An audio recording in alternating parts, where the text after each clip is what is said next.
Hello, I'm Lois Letchford, author of the book Reverse to Memoir and Literacy Problem Solver. Reading Anne finds the killer cat runs away. Chapter 18. All the usual rubbish. The children all rushed off into school. Then through the tangles of woolly bits I saw Ellie's principal. She was hurrying out to greet Arif. There you are. I was just getting worried. Everybody's here with their pets. I've even brought my parrot Gregory to be part of the display, and all the children are keen to listen to your talk about how important it is to care for their animals properly. Yes, I thought bitterly, care for them properly, not swing them about in a cage. Arif only grinned. Sorry, it took a bit of time to lug this great big lump away from the park. Did you hear that? Great big lump. Nice. The principal was in too much of a hurry to bother to peer through the strands of tangled wool and take a look at me. So we went into the school hall together. Arif dumped my cage on the table beside a few other pets. I took a look along the line. Pathetic. A couple of scary baby mice who cowered in their cage. I only looked at them. I did not pretend to grab. A bowl of brainless fish scooped out of the garden pond by that rough carrot-top gang, and a boy who tried to catch me was still sucking his scratches. I was glad to see. A rabbit so old it was nearly dead.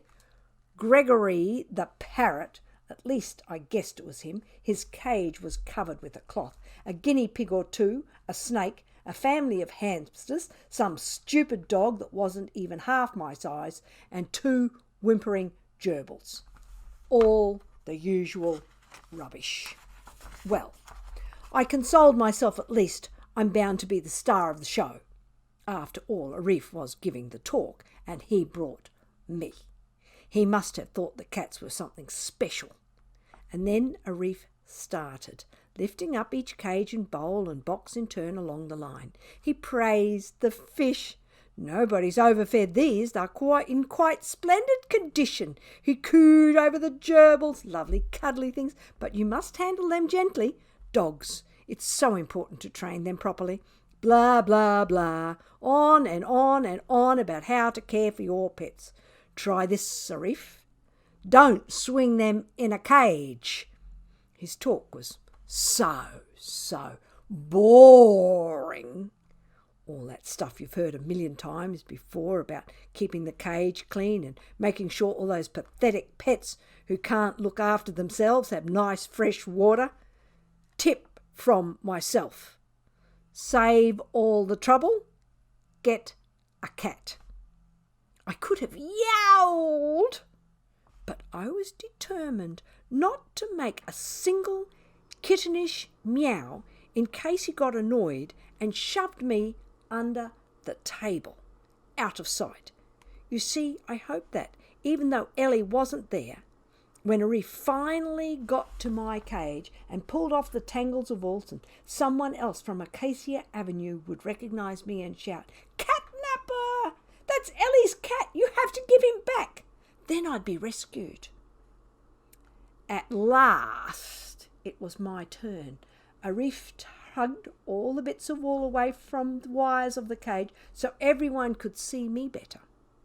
And then he held me up. "See," he said, shaking his head in sorrow. "See what can happen if you aren't careful?" I blinked. "Sorry?" He kept on. "Take this cat here. He's obviously been brought up in a good family. His fur is thick and glossy. His eyes are bright. His paws are in excellent condition. Well, thank you, Arif. Thank you for pointing out the obvious. I'm a fine specimen of a cat. But," said Arif, "excuse me, but—" I turned my head to stare. Would you believe it? He had the nerve to carry on. But this pet is the perfect example of what we all want to avoid in our pets. This cat has recently allowed to let himself go.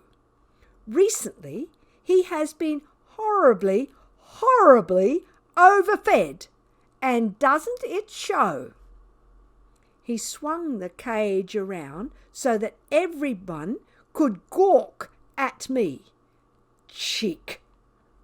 I know Miss Whippy's pedal bin is a fine cornucopia of splendid grub, but surely no cat can put on that much weight in a few days. Surely?